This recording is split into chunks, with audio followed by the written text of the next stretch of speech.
The month of June is traditionally a month where we celebrate the devotion to the Sacred Heart of Jesus. This tradition goes back to the Middle Ages.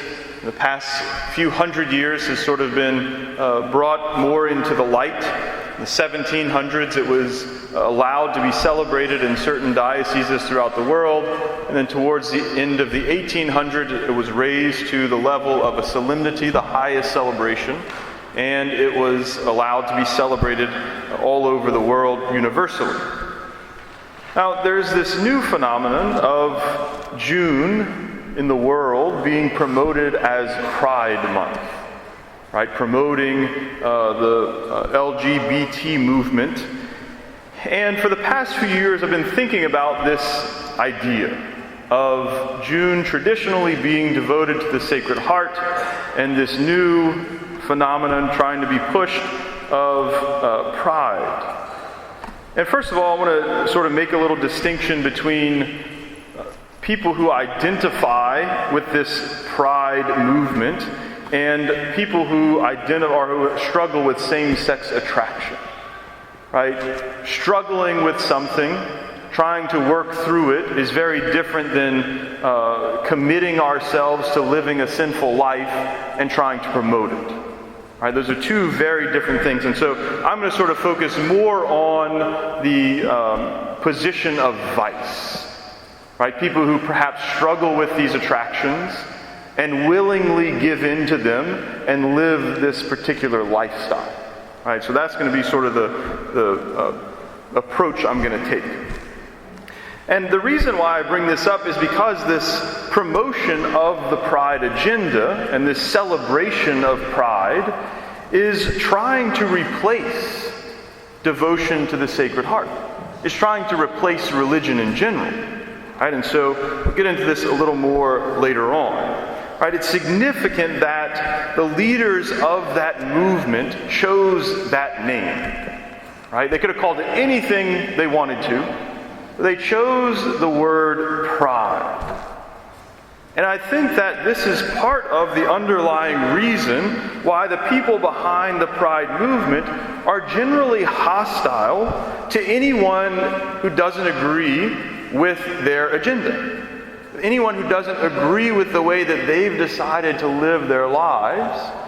And they are particularly hostile to religion. Right? They're particularly hostile to Christians, to Catholics, because we uphold the church's teaching, right, on these issues. And they don't go in line with what they are promoting. And so a little bit about pride in the religious tradition, and particularly in the Catholic tradition.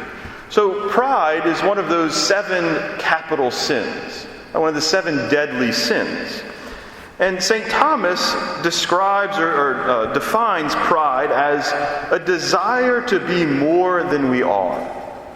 So this desire to want to receive recognition for things that we don't do. To be more than what we are, right? If I'm a prideful person, well, I'm going to do good works, but I'm going to attribute them to myself and not give any credit to God who gave me the gifts that allowed me to be able to do what I did. I'm not going to give any credit to anyone else around me who's helped me, which is usually everyone. Right? I usually get the credit, but it wasn't me. Right? And so pride is trying to take on what is not rightfully ours. Right? A desire to be more than we are. St. Augustine says that pride is the desire for inordinate exaltation. Right? Again, there are times when we do things well, and we should want to do things well. And when people recognize things done well, it's good that they recognize it and that they say it. Right? Man, you did a great job at this. But the prideful person will sort of take that and run with it. They will want recognition for things that is not rightfully theirs to receive recognition for. Now, in sort of preparing for this and thinking about this, I read an article that I think had some very good points. And in that article, the author wrote that pride renders us incapable of accepting God's dominion. I think that this is incredibly important in this whole topic. That the proud person cannot accept God's dominion. Right? We can't accept, if we're proud, the fact that God has control over us.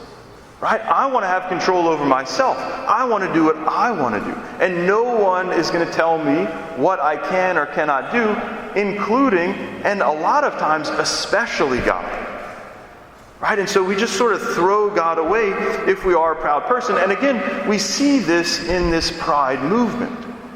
This need, and it is a need, to cast God aside. Because if they don't cast God aside, then the movement can't survive. Right? And so God has to be cast aside. Again, St. Thomas Aquinas, writing on pride, says that pride is always contrary to the love of God. That pride is always contrary to the love of God, inasmuch as the proud man does not subject himself to the divine rule. Right? Again, there's this need to sort of cast God aside, to not allow Him to order our lives if we are proud, and that pride is always contrary to the love of God. This is incredibly important. Right? That pride is always contrary to the love of God. And you'll see why I think, hopefully, that is important as we go on. So, what can we do? How do we react to this, and what can we do? Well, first of all, pride is one of the 7 deadly sins, and it is a vice. Right? The vices are opposed to the virtues. And so, whenever we have a vice, or we see a vice, the way to root it out is to go and find the virtue that opposes it and try to develop that virtue. And so if we want to root out pride in ourselves and root out pride in the world, we need to develop the virtue that opposes it, and the virtue that opposes pride is humility. And so we need to grow in that virtue of humility to be able to combat pride. We do that, right, by doing what is opposite of pride. If those who are proud can't submit themselves to divine rule, then we need to do that. Right? We have to, in every way that we can, submit ourselves to divine rule. That means following the 10 Commandments. It means following the teachings of the church. Right? It means living a good moral life. Right? That's how we submit ourselves to divine rule. God established divine rule, right? He is the ruler. He established a church to give us divine rule. And so by following the laws of the church, we submit ourselves to His rule. A little more particularly, we can work on this by developing our devotion to the Sacred Heart of Jesus. Developing our devotion to the Sacred Heart of Jesus, right? These are the two competing things. Right? Traditionally, this month is a month of devotion to the Sacred Heart. And devotion to the Sacred Heart revolves around the love of God.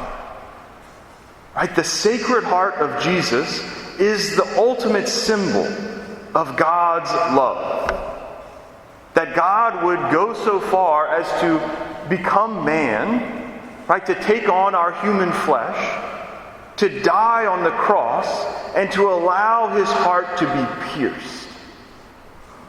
That is the ultimate sign of His love. And when His heart is pierced, right, blood and water gush forth, as if the heart was full of it. And the symbol of that is His love being poured forth upon us. And so we have to develop and increase and foster that devotion to the Sacred Heart so that we can grow in our recognition of God's love for us, so that we can accept God's love for us, and so that we then can give God's love to others. Because at the bottom of all of this is a lack of recognition of God's love and not being loved. Right? I don't have a whole lot of expertise in this area, but in speaking to other priests who deal a lot with people who struggle with same-sex attraction, the common factor in probably about 90 to 95% of people that they deal with is that they had a bad relationship with particularly their father. They don't know the love of a father, and they're seeking it out in the wrong way. And so the way that we can help to right the ship of culture, but more so to help people heal from past hurts, is to receive the love of the Father and then to show them that love. Right? To bring them to experience the love of the Father. This is how we are able to live out that devotion to the Sacred Heart of Jesus.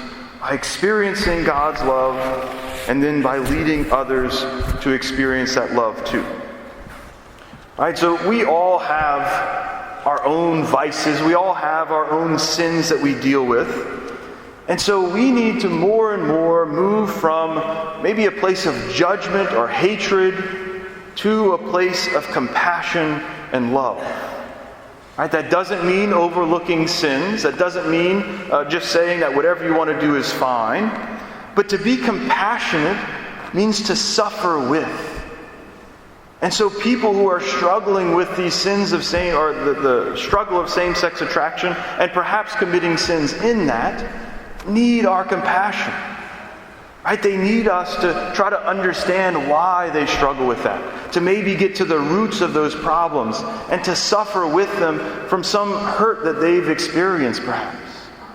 To move to that area of compassion and then to move to that area of love.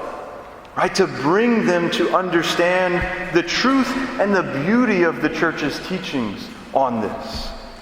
Right? To help them to see that they are created in God's image and love and likeness, and that they are loved beyond what they could ever possibly imagine. And that is how they are going to begin to receive the healing that they perhaps need. Now, that feast of the Sacred Heart of Jesus is on the Friday. It's always followed by the Saturday, the celebration of the Immaculate Heart of Mary. And so we turn to Mary, to Our Lady of Humility, to help us to combat pride in our own lives. Right? To grow in that virtue of humility and to be able to accept the love of the Sacred Heart of Jesus. Right? This is how we are courageous, as St. Paul says in that second reading today. This is how we aspire to please God while we're on the earth. This is how we prepare ourselves and others to return home to the Father's house and to His loving embrace.